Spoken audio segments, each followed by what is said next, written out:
आपली answer sheet बदलली. राज्यसेवा पूर्व परीक्षेपासून ते उत्तरपत्रिका जी आपली असते OMR शीट ती बदललेली आहे. आणि ती कशी आता बघा, त्यांनी सांगितलंय. हे थोडस जर तुम्ही बघितलं तर याच्यामध्ये काय सांगितलंय बघा.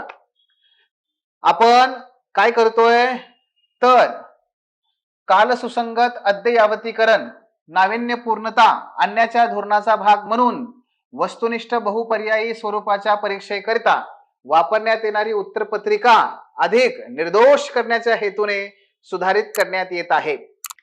आता जसं आपण पहिलं पेज आणि खालती कार्बनचं पेज असतं, ह्या 2 पेजेस मध्येच ही उत्तरपत्रिका असणार आहे. त्यात काही बदल नाही. पहिली प्रत आयोगाला द्यायची, दुसरी कार्बनची प्रत आपल्याकडे ठेवायची, त्यात काही बदल केलेला नाही. त्यानंतर वर्तुळ भरण्याच्या मात्र बाबतीत बदल केलेला आहे. तो कसा आहे तो बघा. आता सुधारित उत्तरपत्रिकेची मूळ प्रत 2 भागात आहे. भाग 1 हा काय असणार आहे, हा केवळ उमेदवारांना उत्तरे नमूद करण्यासाठी आहे. भाग 2 मध्ये भाग 2 मध्ये परीक्षेचे नाव, उमेदवाराचा बैठक क्रमांक, विषय संकेतांक, प्रश्नपत्रिका क्रमांक, उमेदवाराची व समविक्षकाची स्वाक्षरी इत्यादी वैयक्तिक तपशील नमूद करता येईल. म्हणजे सुधारित उत्तरपत्रिकेची मूळ प्रत 2 भागात असेल. आता हे 2 भाग कसे असतील, वरती एक भाग आणि त्यातच खालती एक भाग असेल का?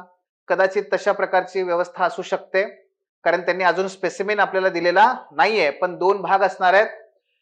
त्यामध्ये भाग 1 मध्ये उत्तर नमूद करण्यासाठी आहेत, एका भाग मध्ये उत्तर नमूद करायचे आहेत, भाग 2 मध्ये आपली सगळी माहिती त्याच्यामध्ये भरायची आहे. हे लवकरच स्पेसिमेन येईल आणि त्यानुसार तुम्हाला ते सांगता येईल. आपल्याला सांगूयात. उमेदवाराचा बैठक क्रमांक 8 अक्षरांचा असायचा, आता तो फक्त 7 अंकांचा असणार आहे. तसेच सदर बैठक क्रमांक संबंधित जाहिरातीस अनुसरून संपूर्ण निवड प्रक्रियेकरता कायम राहील. एकदा का पूर्व परीक्षेला आपल्याला जो क्रमांक मिळाला तोच मुख्य परीक्षेमध्ये, तोच मुलाखतीमध्ये, संपूर्ण प्रक्रियेमध्ये तोच बैठक क्रमांक आपला असेल. बरं का? तर तेही महत्वाचं आहे. उमेदवाराने मूळ उत्तरपत्रिका जमा केल्यानंतर उत्तरपत्रिकेच्या भाग 1 पासून भाग 2 समविक्षकाने वेगळा करावयाचा आहे. तो ते करतील, आपण भरायचा, त्यांनी करायचा. पुढे इथे फार महत्वाचा आहे, हा नवीन बदल अत्यंत महत्वाचा आहे बघा. काय? प्रचलित पद्धतीनुसार कोणत्याही प्रश्नांची अचूक उत्तरे नोंदविताना उत्तरपत्रिकेतील 4 पर्यायांच्या वर्तुळामधून एक वर्तुळ नोंदवायचे असले तरी उत्तरपत्रिकेवर आता 5वं सुद्धा वर्तुळ समाविष्ट केलेलं आहे. 5वं वर्तुळ समाविष्ट केलंय. 4 कमी होते म्हणून अजून 5वं ऍड केलंय. असो, तसं काही नाहीये. सदर 5व्या पर्यायाचे वर्तुळ छायांकित करण्याबाबतचे काही नियम त्यांनी सांगितले आहेत. बघा, उमेदवार एखाद्या प्रश्नाचे कोणतेही उत्तर नमूद करू इच्छित नसल्यास 5वा पर्याय, हे म्हणजे नोटा आणले हो एक प्रकारे. आम्हाला 4च्या 4 वरचे सगळे उमेदवार नकोत, नोटा असं आणलेलं आहे, असं विनोदाने सांगतोय. असं काही गृहीत धरू नका तुम्हाला. म्हणजे काय, एक प्रकारे तो नोटाच आहे. 4ही पर्याय मला मान्य नाहीयेत, मी 5वा पर्याय भरून टाकणार. काय? 4ही पर्याय मला मान्य नाहीयेत. आतापर्यंत कसं असतं, भारताचे पहिले पंतप्रधान कोण, नाही का? मग कोणी काय, पहिला ऑप्शन वल्लभभाई पटेल, दुसरा पंडित नेहरू, तिसरा राजेंद्र प्रसादजी, चौथा महात्मा गांधीजी. पर्याय काय याच्यातला? काय? नेहरूजी आहे, बरोबर ना? पण 4च पर्याय असायचे आतापर्यंत. आता मात्र काय, प्रश्नपत्रिकेत 4च पर्याय असतील. हे लक्षात घ्या, प्रश्नपत्रिकेत 4च पर्याय असतील, पण उत्तरपत्रिकेमध्ये 5वा पर्याय पण ऍड केलाय. म्हणजे ज्यांना कुणाला असं वाटतं की 4च्या 4 पर्याय मला नकोयत, ते 5वा पर्याय भरून येतील. त्या ठिकाणी असतात, सगळेच्या सगळे भरणारे पण असतात. तर 5वा पर्याय तुम्हाला भरायचा आहे, जर तुम्हाला 4 पर्याय मान्य नसतील तर. उमेदवार एखाद्या प्रश्नाचे कोणतेही उत्तर नमूद करू इच्छित नसल्यास त्याने 5वा पर्याय निवडायचा आहे. उमेदवाराने प्रत्येक प्रश्नाकरिता उत्तरपत्रिकेवरील 5 पैकी कोणताही एक पर्याय निवडणे अनिवार्य आहे. म्हणजे कळलं का तुम्हाला? म्हणजे असं की आतापर्यंत काय करायचे विद्यार्थी, जर समजा मला एखादा प्रश्न स्किप करायचा, मला सोडवायचाच नाहीये. का सोडवायचा नाहीये? नाही, मला माहित नाही ना त्याचं उत्तर. मग मला जर उत्तरच माहित नसेल तर काय होणार, मी मग नाही सोडवणार. का नाही सोडणार? कारण चुकला तर माझं वजा होता तो गुण, म्हणून मला सोडवायचा नाहीये. ठीक आहे. आता आता मात्र आपल्याला काय करायचंय? तुला सोडवायचाच नाहीये ना तो प्रश्न. हा, काय कर, 5वा पर्याय तरी सुद्धा निवड. 5वा पर्याय हा तरी सुद्धा निवड. तुला 5वा पर्याय त्या ठिकाणी गोल करावाच लागेल. तुला पूर्णपणे प्रश्न स्किप करता येणार नाही, कंपल्सरी आहे. उमेदवाराने प्रत्येक प्रश्नाकरिता उत्तर पत्रिकेवरील 5 पैकी कोणताही एक पर्याय निवडणं अनिवार्य आहे. हे लक्षात घ्या. आणि हा फार महत्वाचा बदल आहे. जर मला प्रश्न स्किप करायचा आहे, तर स्किप करायचा जरी असेल तरी मला त्यात 5व्या पर्यायाला काय करायचंय? गोल करायचंय. म्हणजे त्यांना कळेल, अरे हे स्किप केलेला प्रश्न आहे. येथे लक्षामध्ये हा त्यातला महत्वाचा मुद्दा. पुढे अन्यथा सदर प्रश्नाकरिताच्या गुणाच्या 25% अथवा 1/4 गुण उमेदवाराला प्राप्त होणाऱ्या एकूण गुणांमधून वजा करण्यात येतील. जर तुम्ही ते भरलंच नाही तर त्याच्यामधून काय होईल? ते वजा करण्यात येईल. गेटिंग? हे बघा, समजा हा प्रश्न क्रमांक 1 आहे. हा 1 पर्याय, हा 2, हा 3, हा 4 आणि हा 5.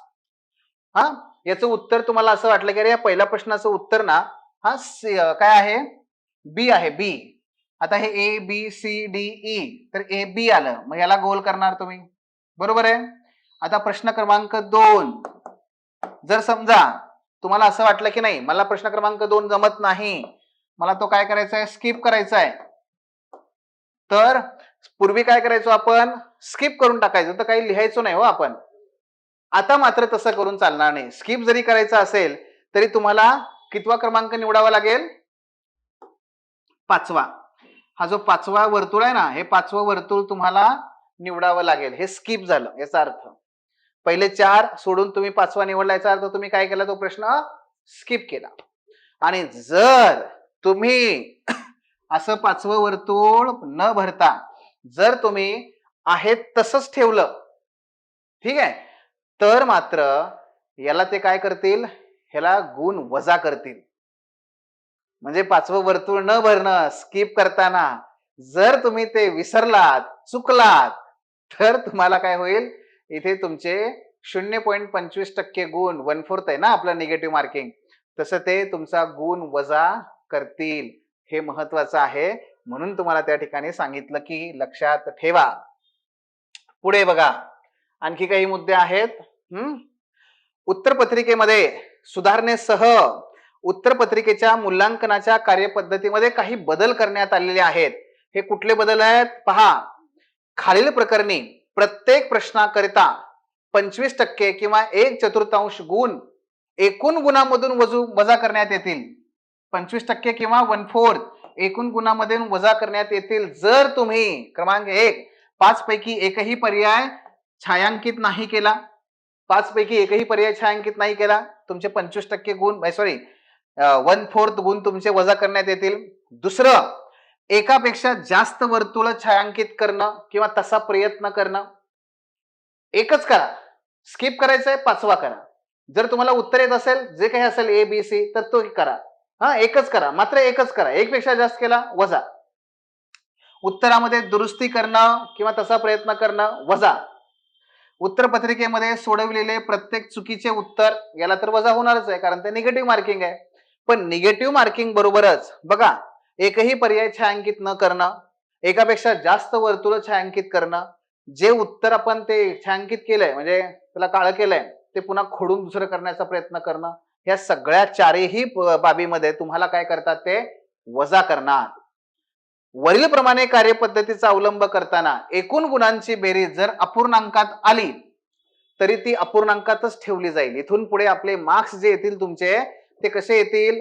70.75 किंवा 70.25 असेच येतील.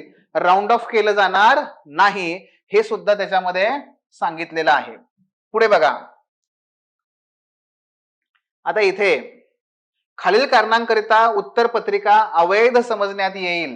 क्रमांक 1, मूळ उत्तरपत्रिकेवरील प्रश्न क्रमांक 1 भाग 2 वर विहित ठिकाणी स्वाक्षरी न केल्यास, स्वाक्षरी नाही केली, उत्तरपत्रिका अवैध, तपासणार नाही.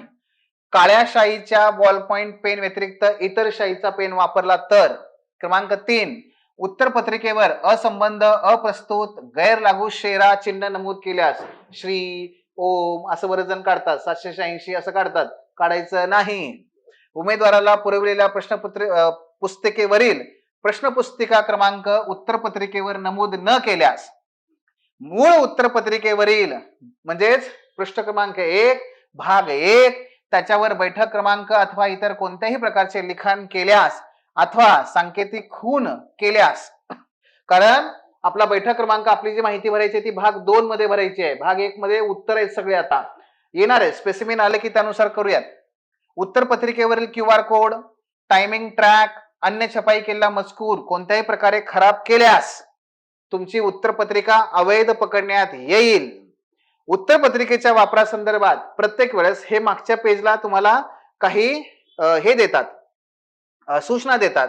त्या सूचनांचं आपण पालन करणं अपेक्षित आहे, हे गरजेचं आहे. आणि प्रस्तुत कार्यपद्धतीचा अवलंब दिनांक 1 मार्च 2026 नंतर आयोजित सर्व परीक्षांकरिता करण्यात येईल.